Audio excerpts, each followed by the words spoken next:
Hi అండి, నమస్తే. Welcome to Vishali wonder channel. ఈరోజు నేను చాలా కొద్ది మందికి మాత్రమే తెలిసిన మన ట్రెడిషనల్ వంటకాన్ని చూపించబోతున్నానండి. తక్కువ ఇంగ్రీడియంట్స్లో హెల్త్కి కూడా చాలా మంచిదండి.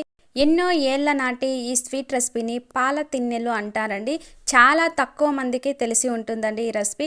ఆ కాలంలో ఇప్పుడు ఉన్నటువంటి స్వీట్స్ అన్నీ కూడా దొరకవు కదండి. అప్పుడే ఇలాంటి ట్రెడిషనల్ వంటకాలను ఇంట్లో ఉన్న వాటితోనే హెల్తీగా ప్రిపేర్ చేసుకునేవారండి. చాలా అంటే చాలా టేస్టీగా ఉంటుందండి. ఫస్ట్ టైం మీరు నా వీడియో చూస్తున్నట్లయితే ఫస్ట్ అయితే సబ్స్క్రైబ్ చేసుకోండి. ఇప్పుడు ఒక కప్పు బెల్లం తీసుకొని 3/4 కప్పు వాటర్ వేసి సిరప్ లాగా కరిగించి పెట్టుకుంటున్నానండి. పాకం ఏమీ అవసరం లేదండి. ఇప్పుడు ఒక ప్యాన్ తీసుకొని 2 కప్స్ వాటర్ వేసుకుంటున్నానండి. నేను తీసుకున్న మెజర్మెంట్స్ మీరు కరెక్ట్గా ఫాలో అయితే పర్ఫెక్ట్గా వస్తుందండి ఈ రెసిపీ. 2 కప్ మిల్క్, 3/4 కప్పు బెల్లం వాటర్ అండి. చూడండి, పాలు ఇలా బాగా మరిగి చిక్కబడేంత వరకు బాగా మరిగించుకోవాలండి.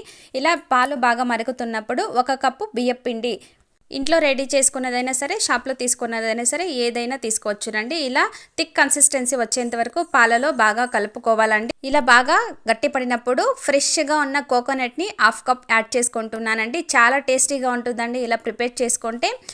ఇప్పుడు 2-3 యాలకులను కూడా దంచి వేసుకుని బాగా మిక్స్ చేసుకొని మనం కరిగించి పెట్టుకున్న 1/2 కప్ బెల్లం సిరప్ని యాడ్ చేసుకుంటున్నానండి. బెల్లం సిరప్ మొత్తం కూడా బాగా మిక్స్ అయ్యేలాగా కలుపుకోవాలండి. నాకైతే ఈ తీపి సరిపోతుందండి, మీకు అవసరమైతే మరి కొద్దిగా యాడ్ చేసుకోవచ్చునండి.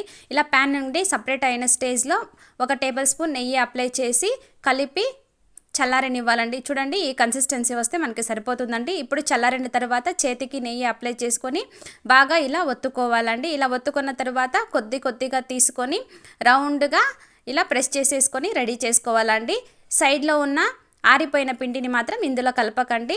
చూడండి, ఇలా మొత్తాన్ని కూడా అన్నీ ప్రిపేర్ చేసుకున్న తర్వాత ఇడ్లీ ప్లేట్స్కి ఇలా నెయ్యి అప్లై చేసుకొని ఒక 15 మినిట్స్ అయితే మనం స్టీమ్ పెట్టుకోవాల్సి ఉంటుందండి.